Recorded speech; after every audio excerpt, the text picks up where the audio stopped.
The thing about watching your wife thank another man at her birthday dinner is that it feels exactly like drowning, except everyone expects you to smile and clap along with the slow-motion disaster. "I just want to thank everyone for being here tonight," Erica said, raising her wine glass like she was accepting an Oscar instead of celebrating 34 years of mediocrity.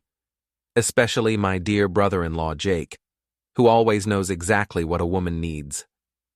Before we dive deeper into this story, I have one small request. Please subscribe, drop a like, comment, and hit that hype button to boost this channel so more people can discover these incredible Reddit stories.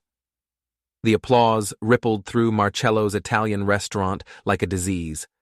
I sat there, Will Hanlon, 38 years old, grease permanently embedded under my fingernails from 12 years at Eddie's Auto Body, watching my wife beam at her sister's husband like he'd just cured cancer instead of buying her a overpriced necklace.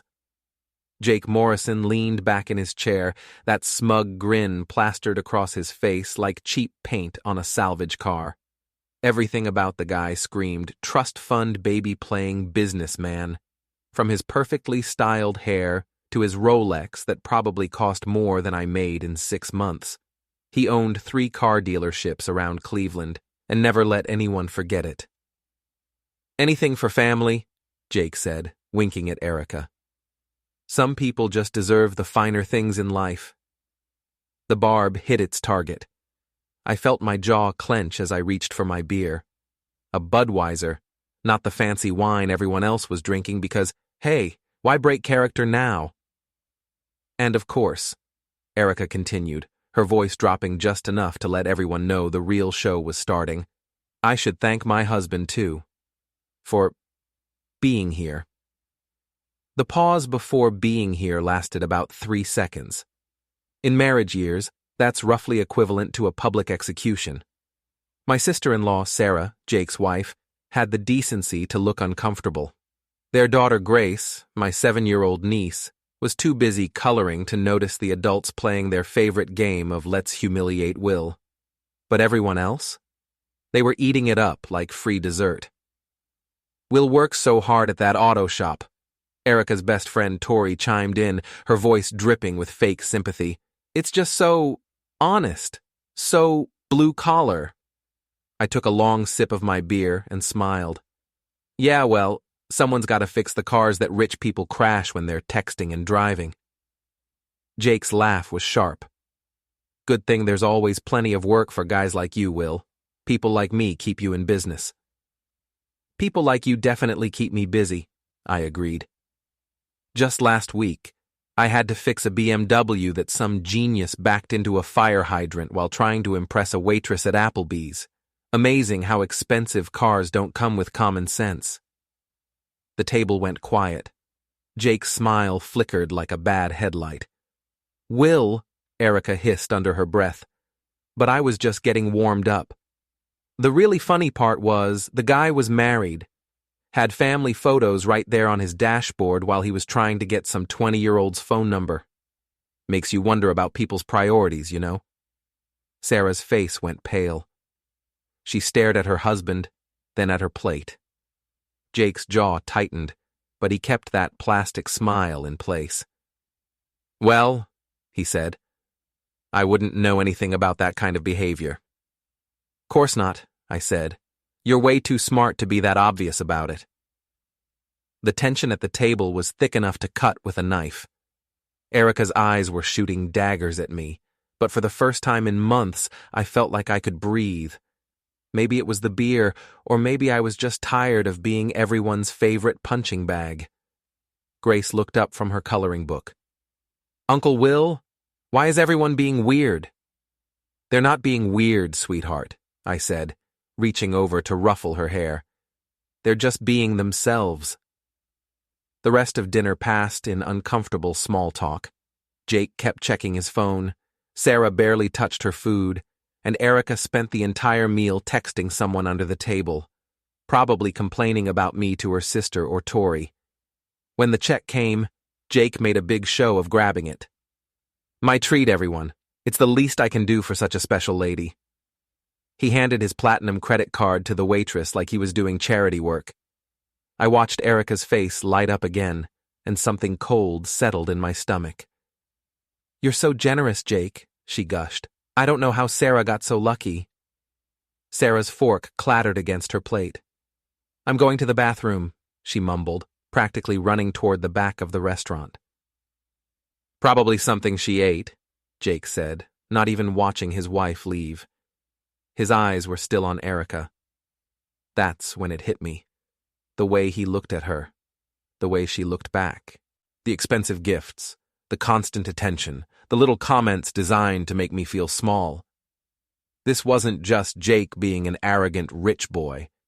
This was something else entirely. I excused myself and followed Sarah to the bathroom area. She was standing by the emergency exit, crying quietly. "Sarah, you okay?" She looked up, mascara streaking down her cheeks. "Will, I need to tell you something." But before she could say another word, Tori appeared around the corner. "There you are. Erica's looking for you, Will. Time for cake." Sarah wiped her eyes quickly. "Never mind. It's nothing." But it wasn't nothing. I could see it in her face, in the way she couldn't meet my eyes. Whatever she wanted to tell me, it was big. We walked back to the table where a chocolate cake sat waiting, 34 candles flickering in the dim restaurant light. Everyone sang happy birthday while Erica made her wish. I watched her close her eyes, and I wondered what she was wishing for. Probably that I'd disappear. After she blew out the candles, Jake leaned over and whispered something in her ear that made her laugh. A real laugh, not the fake one she used around me anymore. "What's so funny?" I asked. "Oh, nothing," Erica said, but she was still smiling. "Jake just has a way with words." I bet he does. The party broke up around 10. Jake and Sarah left first, Sarah still looking upset, and Jake checking his phone again. Tori hugged Erica goodbye and whispered something about calling her tomorrow. On the drive home, Erica stared out the passenger window while I navigated Cleveland's pothole-infested streets. "You were embarrassing tonight," she said finally. "Was I? I thought I was being honest." "You were being a jerk. Jake was just trying to be nice." "Jake's always trying to be nice, especially to you." She turned to look at me then, her eyes flashing. "What's that supposed to mean?" "Nothing. Forget it." But I couldn't forget it. The pieces were starting to fit together in a way that made my stomach hurt. The expensive gifts, the private jokes, the way Jake looked at my wife like she was something he wanted to own. We pulled into our driveway, a modest 2-bedroom house in a neighborhood that had seen better days. It wasn't much, but it was ours. Or at least, I thought it was. Inside, Erica went straight to the bedroom without another word. I sat on the couch, staring at the ceiling, and trying to figure out when everything had gone wrong. My phone buzzed, a text from an unknown number. "Ask your wife about the Marriott downtown. Room 412, last Tuesday." I stared at the message for a long time, my heart hammering against my ribs. Then I deleted it and tried to pretend I'd never seen it. But some things, once you see them, you can't unsee. The next morning, Erica was gone before I woke up. She left a note on the kitchen counter. "Gone shopping with Tori. Don't wait up." It was Saturday. I had the day off, which usually meant we'd spend it together, maybe take Grace to the zoo or catch a movie. Instead, I was standing in my kitchen at 9 a.m., holding a Post-it note and wondering when my wife had stopped wanting to spend time with me. I made coffee and tried to shake off the paranoia from the night before. Anonymous texts were probably just some sick joke. People got their kicks messing with other people's lives. It didn't mean anything. My phone rang. Eddie Kowalski, my boss at the auto shop. "Will, sorry to bother you on Saturday, but we got an emergency.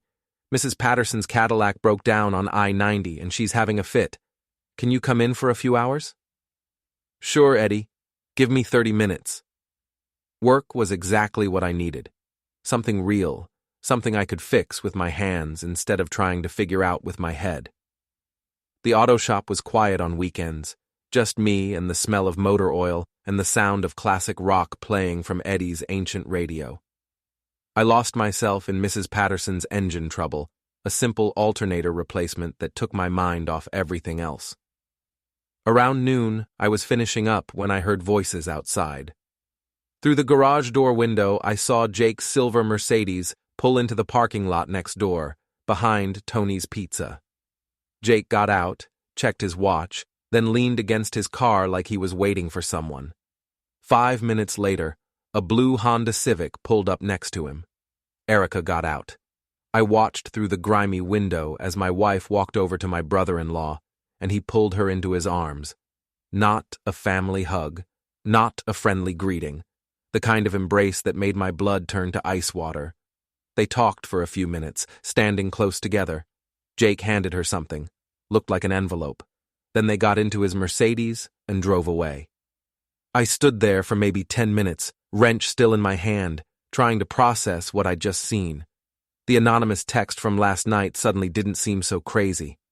I finished Mrs. Patterson's Cadillac on autopilot, my mind racing. By the time I locked up the shop, I'd made a decision. I needed proof. The Marriott downtown was a 15-minute drive from the auto shop. I parked across the street and called the front desk from my cell phone. "Hi, I'm trying to reach my wife. She's staying in room 412, but I forgot to write down the name the reservation's under. Could you help me out?" "I'm sorry, sir, but I can't give out guest information." "Look, I just need to know if the room is under Morrison or Hanlon. It's our anniversary and I want to surprise her." There was a pause. "Sir, I really can't. Please. I drove 2 hours to surprise her, and I'm standing here with flowers looking like an idiot." Another pause, then, "The reservation is under Morrison, sir, but I really shouldn't have told you that."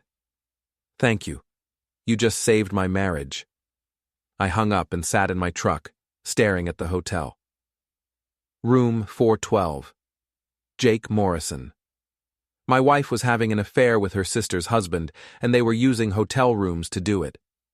The smart thing would have been to drive home, confront Erica, demand the truth. The smart thing would have been to call Sarah and tell her what I'd seen. Instead, I drove to the hardware store and bought a small digital camera with a zoom lens. Sunday passed in a blur of fake normalcy. Erica came home from her shopping trip with Tori, carrying bags from stores I knew she couldn't afford on our budget. When I asked about it, she said Tori had treated her. "That's nice of her," I said. "She's a good friend. She understands what I'm going through." "What you're going through?" Erica looked at me like I was particularly slow. "Will, we need to talk. About us. About where this marriage is going." "Okay, let's talk." But she shook her head. "Not now. I'm tired. Maybe tomorrow." Tomorrow.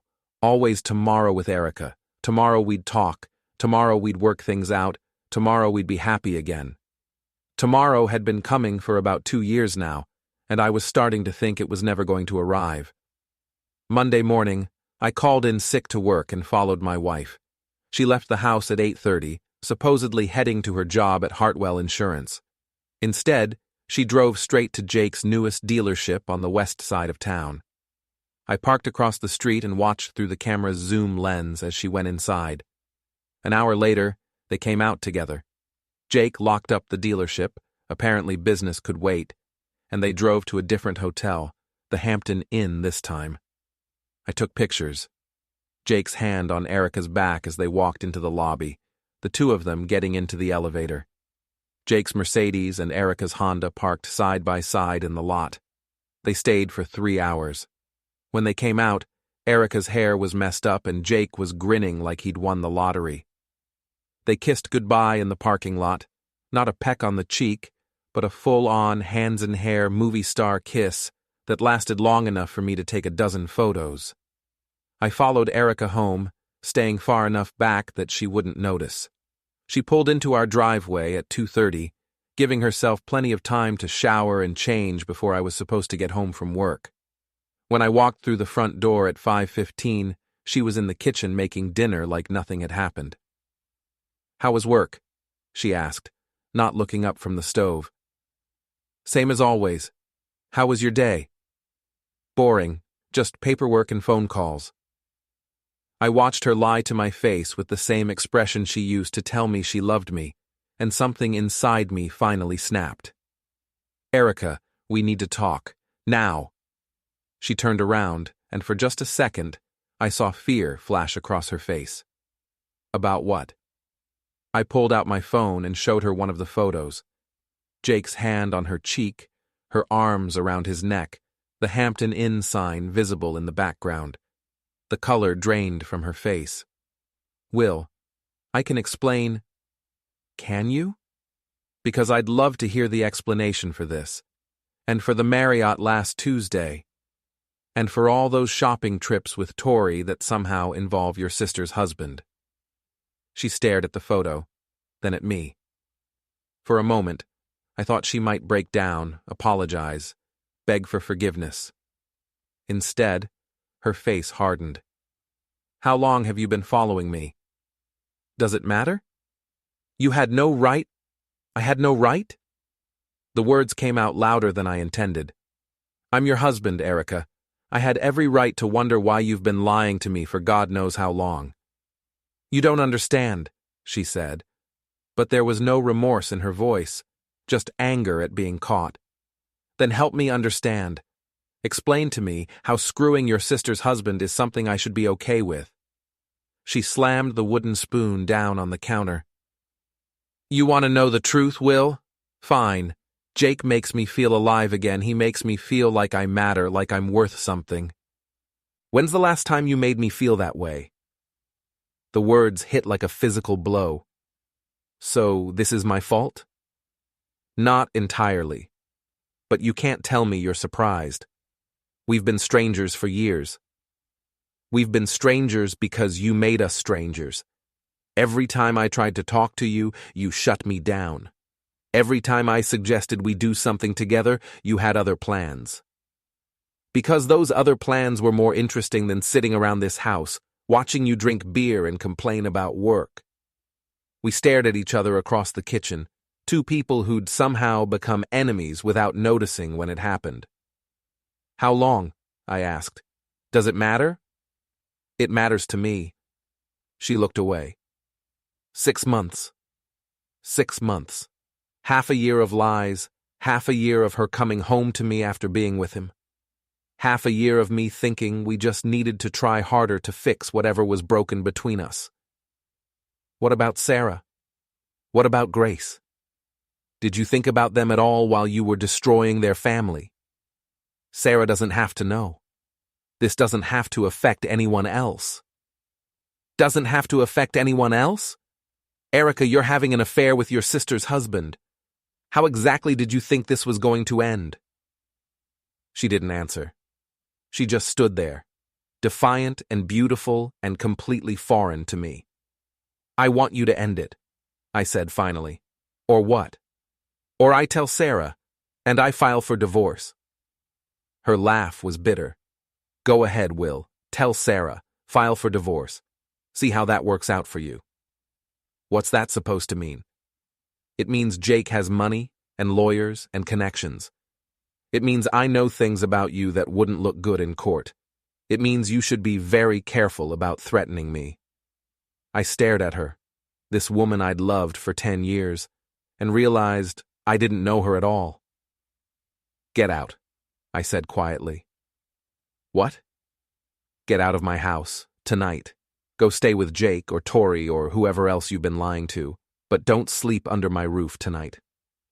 For the first time since I'd shown her the photo, Erica looked uncertain. Will, you're being dramatic. I'm being dramatic? You've been cheating on me for 6 months with your sister's husband, and I'm being dramatic? She opened her mouth to argue, then seemed to think better of it. Fine, I'll pack a bag. Pack all your bags. This isn't a trial separation. An hour later, I watched my wife load her suitcase into her Honda and drive away. She didn't say goodbye. She didn't apologize. She didn't even look back. I sat on my front porch until midnight, drinking beer and trying to figure out how my life had fallen apart so completely. The neighbors probably thought I was having a breakdown. They weren't wrong. Around 12:30, my phone buzzed. A text from Sarah. "Will, I need to talk to you. It's about Jake and Erica. Can you meet me tomorrow?" I stared at the message for a long time before typing back, "Yeah, I think we need to talk too." I met Sarah at a diner on the east side of Cleveland, far enough from both our neighborhoods that we wouldn't run into anyone we knew. She was already there when I arrived, hunched over a cup of coffee and looking like she hadn't slept. "Thanks for meeting me," she said as I slid into the booth across from her. "Sarah, before you say anything, I need you to know that I found out yesterday about Jake and Erica." Her face crumpled. "So you know." "I know they've been having an affair. I don't know how long you've known about it." She laughed bitterly. "I've suspected for months. Jake's been different, distant. He comes home late, takes phone calls in the other room, goes on these mysterious business trips that don't show up on his calendar." The waitress came over and I ordered coffee. We sat in silence until she brought it, both of us lost in our own misery. "I hired a private investigator," Sarah said finally. "Last month. I needed proof before I could do anything." She pulled a manila envelope from her purse and slid it across the table. "Go ahead, look." The photos inside were professionally taken, much clearer than the ones I'd managed with my hardware store camera. Jake and Erica entering and leaving hotels, Jake and Erica having lunch at restaurants across town, Jake and Erica kissing in the parking lot of his dealership. "There are more," Sarah said. "Bank records showing Jake paying for hotel rooms, jewelry, expensive dinners. Phone records showing hundreds of calls and texts between them. Credit card statements for a weekend trip to Chicago that Jake told me was a business conference." I flipped through the evidence, feeling sick. "What are you going to do?" "I already filed for divorce, yesterday. Jake doesn't know yet. My lawyer is serving him the papers this afternoon." "What about Grace?" Sarah's eyes filled with tears. "That's the hardest part. She adores Jake. He's been like a father to her since she was 2. But I can't stay married to him. Not after this." I reached across the table and squeezed her hand. "I'm sorry, Sarah. I'm sorry my wife did this to your family. It takes 2 people to have an affair, Will. Jake made his choice." We sat there for a while, 2 people whose lives had been blown apart by the selfishness of 2 other people. Finally, Sarah spoke again. "There's something else. Something you need to know about Erica." "What?" "The private investigator found out she's been stealing from her insurance company. Small amounts, but over time it adds up to about $15,000. She's been falsifying claims and pocketing the money." My stomach dropped. "Are you sure?" "I have copies of the documents. She's been doing it for over a year." This was the threat Erica had made the night before. She knew things about me that wouldn't look good in court. Except it wasn't about me at all. She was projecting her own crimes onto me. "I could turn her in," Sarah continued. "Insurance fraud is a felony. She could go to prison. But you won't. Not if she agrees to a clean divorce for both of us.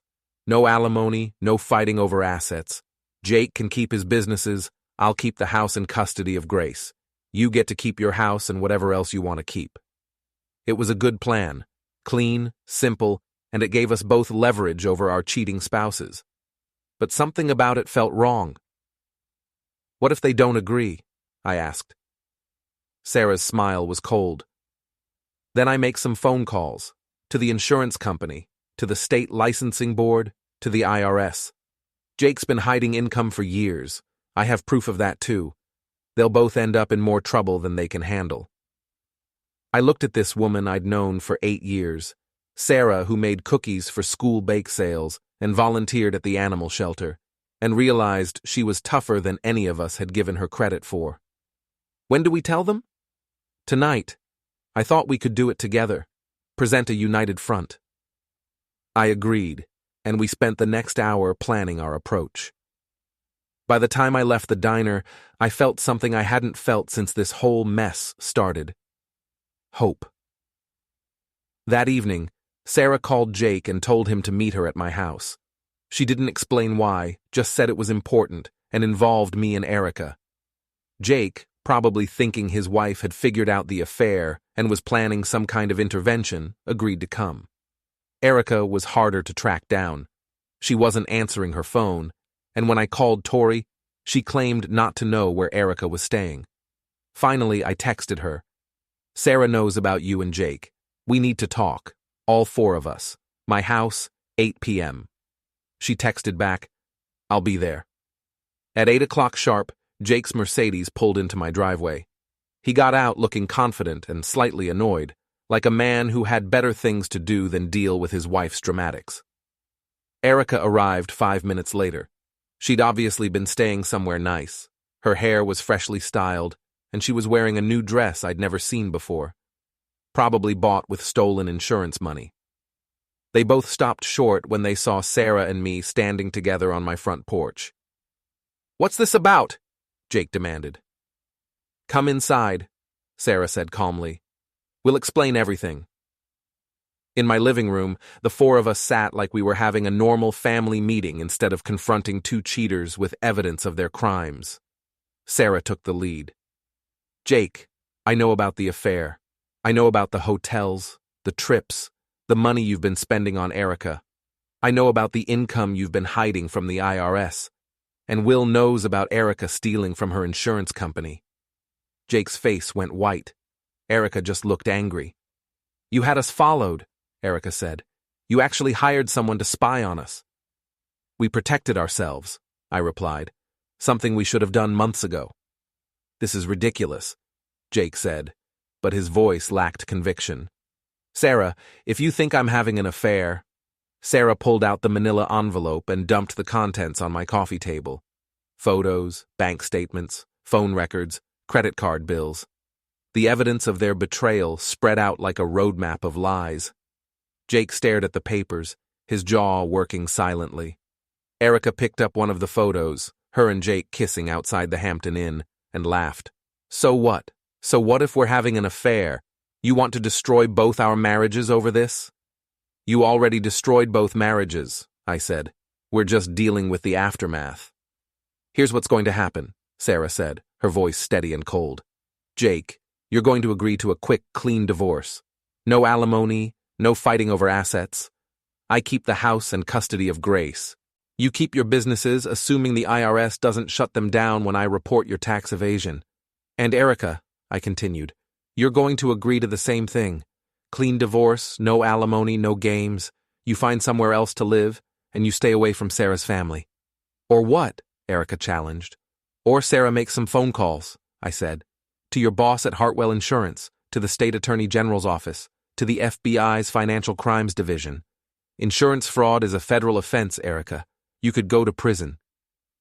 For the first time since this whole confrontation started, Erica looked scared. Jake was studying the bank statements, probably calculating how much trouble he was in. "You can't prove anything," Jake said finally. Sarah laughed. "Jake, I have copies of everything, bank records, tax returns, business documents. I've been married to you for 12 years. I know where you hide things. The only question is whether you want to handle this quietly or whether you want it to become a public scandal."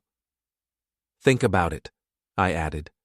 Jake Morrison, successful businessman, caught cheating on his wife with her sister while evading taxes and helping his mistress commit felonies. How do you think that's going to play in the local papers? How do you think your customers are going to react? Jake's face was red now, anger replacing fear. "You think you can blackmail us?" "We're not blackmailing anyone," Sarah said. "We're offering you a choice. Cooperate with clean divorces or face the legal consequences of your actions. It's up to you." Erica stood up abruptly. "This is insane. Will, you're really going to let your wife threaten me?" "You're not my wife anymore," I said quietly. "You stopped being my wife the day you decided Jake Morrison was more important than our marriage. And you," Erica turned on Sarah, "you're really going to destroy Grace's family over this? She loves Jake. He's the only father she's ever known." Sarah's composure finally cracked. Don't you dare bring my daughter into this. Don't you dare pretend you care about Grace after what you've done to her family. I do care about her. You care about her so much that you've been screwing her stepfather for 6 months. You care about her so much that you've been helping to destroy the only stable home she's ever known. Sarah was on her feet now, tears streaming down her face, but her voice strong and furious. Grace is going to be fine, Erica. She's going to be better than fine because she won't have to grow up watching her mother stay married to a cheater and a liar. She won't have to learn that love means accepting betrayal and pretending everything is okay. The room fell silent. Jake was staring at his hands, probably calculating the cost of divorce versus the cost of prison. Erica was looking around like a trapped animal, searching for an escape route that didn't exist. We need time to think about this, Jake said finally. You have until Friday, Sarah replied. That's 4 days. Either you agree to our terms, or we start making phone calls. And if we agree? Erica asked. Then we all move on with our lives, I said. Clean divorces, no drama, no revenge. You two can be together without destroying anyone else in the process. Jake stood up, straightening his expensive suit. Come on, Erica. We're done here. They left without another word, Jake's Mercedes disappearing into the night. Sarah and I sat in my living room, surrounded by the evidence of our spouse's betrayal, and tried to process what we'd just done. Do you think they'll agree? Sarah asked.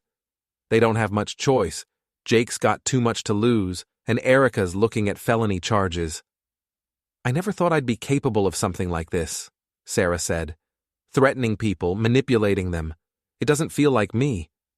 Sometimes people push us to become someone we never wanted to be. She nodded, gathering up the photos and documents. I should go.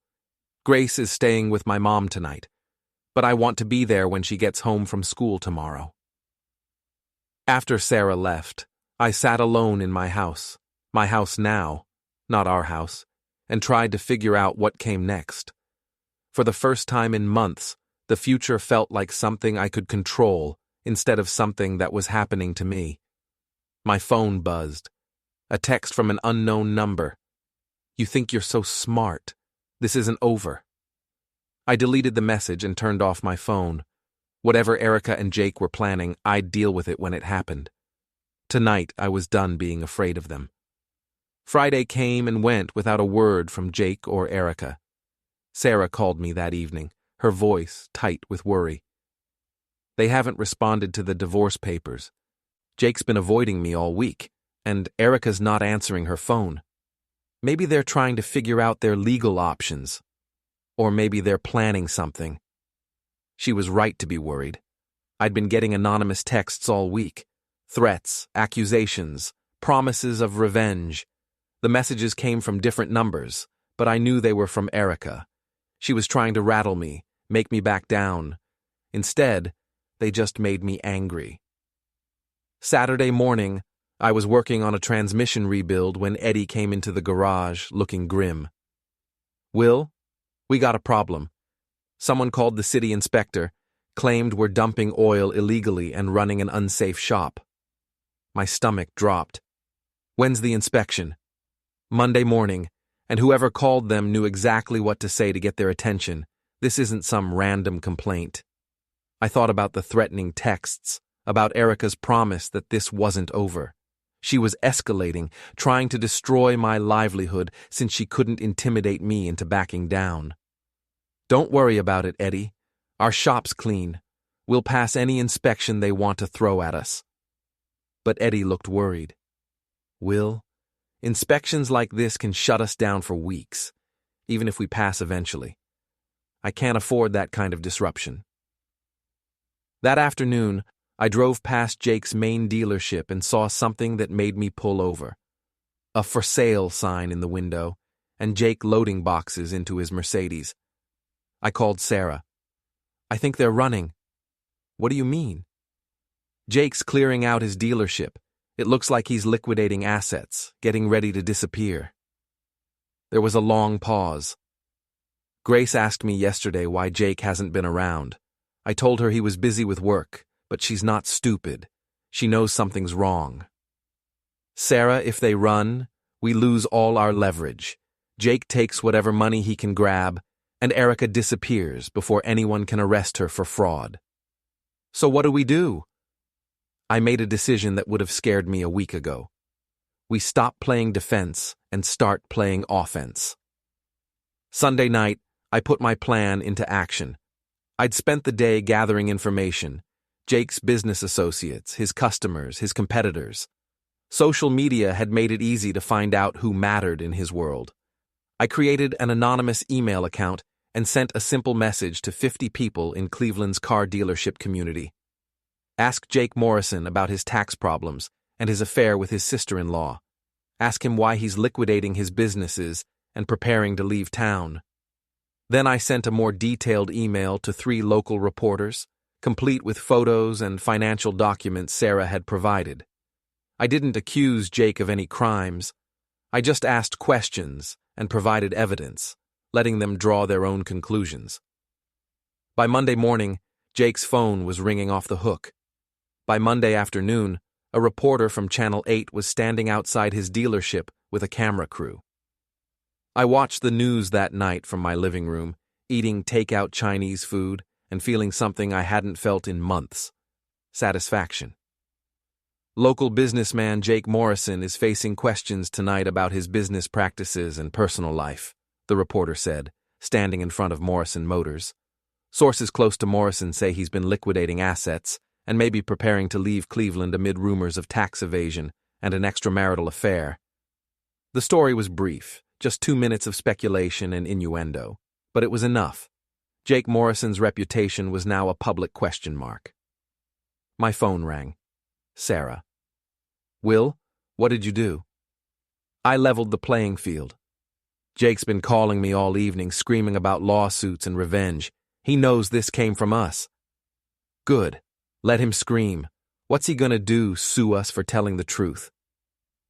Tuesday morning brought more satisfaction. Eddie called to tell me the city inspection had been mysteriously canceled. Apparently, whoever filed the complaint had withdrawn it. Erica was backing down, but Jake wasn't. Tuesday evening, I came home from work to find my front door standing open and my house ransacked. Furniture overturned, drawers pulled out, papers scattered everywhere. Someone had been looking for something specific. I called the police, but there wasn't much they could do. No witnesses, no obvious evidence, nothing stolen that I could identify. Just a message. We can get to you anytime we want. I was cleaning up the mess when Sarah arrived with Grace. My 7-year-old niece took one look at the chaos and burst into tears. Uncle Will, what happened to your house? Someone played a really mean prank, sweetheart, but everything's okay now. Sarah helped me straighten up while Grace sat on the couch, clutching her stuffed elephant and looking scared. When we finished, Sarah sent Grace outside to play in the backyard and turned to me with fire in her eyes. This was Jake. Probably, but we can't prove it. He broke into your house, Will. He's trying to terrorize us into backing down. Then he doesn't know us very well. That night, after Sarah and Grace left, I sat in my living room with a baseball bat across my knees and planned my next move. Jake wanted to play hardball? Fine.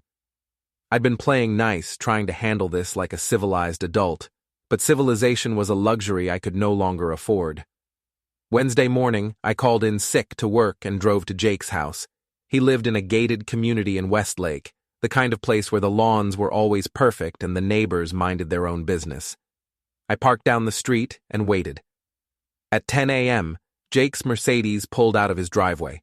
I followed him to a storage facility on the west side of town, staying far enough back that he wouldn't notice me. I watched him load more boxes into a storage unit, then drive to a bank downtown. He was inside for almost an hour, long enough to move significant amounts of money, close accounts, prepare for a quick exit. From the bank, he drove to a lawyer's office in the financial district. I recognized the building. It housed several firms that specialized in helping wealthy people with complex financial situations. The kind of lawyers you hired when you needed to hide assets or disappear quietly.